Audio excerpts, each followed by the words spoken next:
he's so special. The space he creates, the intelligence that he has, how much fun he is to play with, the spirit he brings to the team, all the things that he does allows them to have really any type of supporting cast for him.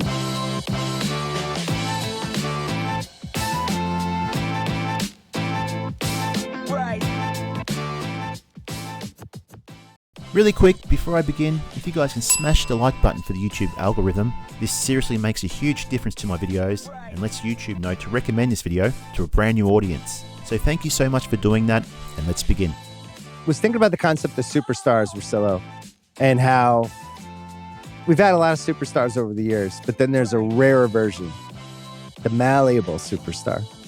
The guy who can fit with any type of lineup, which I think is in a weird way, for me, the thing I like more with basketball, and I think like Bird and Magic, Kevin Garnett was like this, Duncan, John Havlicek, these guys that it doesn't really matter what's on their team. You don't have to build a team specific to them, because I heard after the Game 5, TNT, the Warriors and the Mavs, series is over, and they're saying, well, Luka was the best player in the series, but, and then he's got to come in better shape. They got to better be people around him, all this stuff. And I'm thinking like, wait, Curry, I know he went 5 for 17 in Game 5, but he was the best player in that series.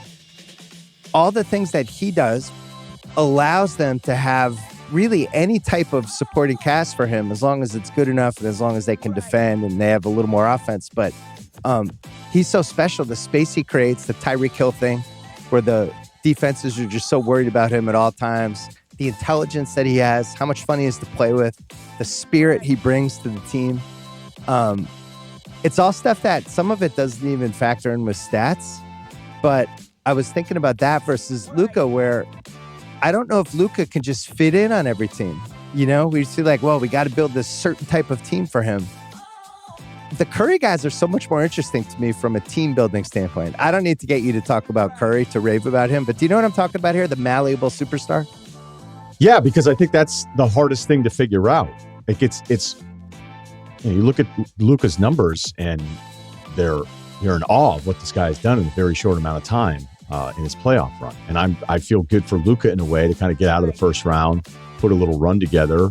After the Phoenix series, you're like, what is this team even capable of? And then, you started to see, okay, wait a minute, talent discrepancy is a real thing between the two teams. But Luka is so dominant and you feel so helpless against him when he's really rolling, that I think it's just a nice reflection of why Steph still seems to be overlooked at times, because you go, wait, does Steph dominate the way another player would with these massive numbers and the rebounds and all this other stuff? And it's like, well, he's just, even though he'll take a lot of shots, it's never felt like Steph wants to play by himself. He actually wants to be your teammate. And that's incredibly rare, because I think part of it's the personality of a basketball player. And I also think it's the way we constantly freak out about where these guys stack up historically, where I think some of them are just like, if I don't take all these shots, then everybody's going to think I'm soft. And for Steph, he doesn't have to worry about any of this stuff because his resume is already incredible.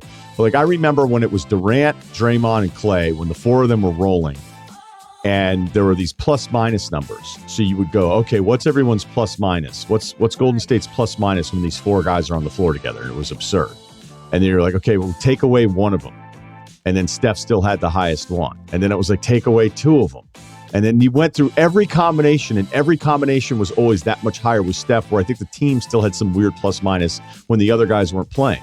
There was one play against Dallas in Game 5 where they ran it where the ball was on the left side.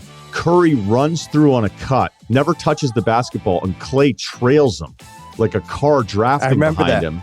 And then Clay gets it, and Curry just runs through, and then Clay dumped it to Looney, and they got a dunk. There are numerous moments throughout a game where the defense screws up, freaks out, only because of the fear of Steph, which is unlike any other player in the league. Yeah, I think some guys can almost be contagious, is the word I've used in the past. In Bird and Magic, they were contagious as passers, and they would just elevate everybody else's passing ability. It was just almost by osmosis. You just became a better passer. With Steph, it's the movement. It's hard not to play with that dude for 8 months and just not move better on a basketball court after a while. Like, you almost feel like you're an idiot if you're just standing there. Everyone else is moving around. You're like, no, I'm just going to plant myself here. I just feel like we evaluate basketball incorrectly sometimes. But I do think it's hard to quantify some of the stuff Steph does unless you go to the basic stuff like, oh, wins. Oh, are guys better when they're on his team? The Steph thing, if you're not really paying attention to it or you're not watching Golden State all the time, you may lose sight of what kind of impact he has. And physically, he's just not the same as those other guys. But as far as team building, the other thing I love about Steph is not only is he selfless on the court, he's selfless as the face of a franchise. I don't think there's any other superstar that kind of floats in that top 5 category of current players that, well, we certainly know. Let's just put it this way.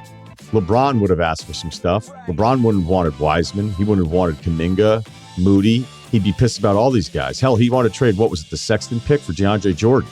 And that's how LeBron does business. And it's hard to get on LeBron's case too much because it did work out when you go into that many finals in a row. But he is not a partner with you when he's on your basketball team. Everything is about him, and it's immediate. And for whatever reason, Steph, whether it's because he's already won titles at an earlier age than he has his MVPs, you know, Boston in 08 is a great example, is that when they got those 3 guys together at the right time, that's why it worked. If they had gotten Pierce, Ray Allen, and Garnett together at 25, maybe it doesn't work. You know, you have to kind of be over yourself. And Steph, for whatever reason, has always been somebody that's over himself and is the face of the franchise, didn't put the demands on his team like a lot of other players probably would have. And he's benefited from it. Well, I wonder if part of it is he's in a really good organization, right? An organization that helps. Had a really good big picture sense of what to do, really, since he became good in 2013. And you go back to like when they didn't trade Klay Thompson and David Lee, and I think Draymond was in that trade for Love. And that was a big argument that season. Like, why wouldn't they do that? Go for it now. They're so close. And that organization, to their credit, held off. They really believed in Klay. They believed in Draymond. Hey everybody, welcome back to the channel. That was Bill Simmons and Ryen Russillo from the Bill Simmons podcast, talking about how special Steph Curry is and how some people mightn't realize if they're clearly looking at stats, points, rebounds and assists, how much of an effect he has on a basketball game. As we all know, Curry is the all-time leading three-point shooter in NBA history, but Steph Curry's name is on the top of countless elite lists. When the final buzzer sounded in the series-clinching win over the Dallas Mavericks in the Western Conference Final, Curry etched his name onto a few more leaderboards among the greatest winners in league history. Curry now is the 8th player in NBA history to win multiple MVP awards and reach the finals at least 6 times. Per Statmuse, he joins Bill Russell, Wilt Chamberlain, Kareem Abdul-Jabbar, Magic Johnson, Michael Jordan, Tim Duncan and LeBron James on that list. He also now has 6 final appearances in his first 13 seasons. What do you think, guys? Do you think Curry and the Warriors can win the championship against the Boston Celtics? Leave a comment down below. I'd be interested to see what you guys think. All I know, it's going to be a tough series because Boston are a great team. Alright guys, that'll wrap up for today's video. If you like this video, please hit the like button. That really helps this video out. If you like this type of content, please subscribe, and I'll see you in the next video. Cheers.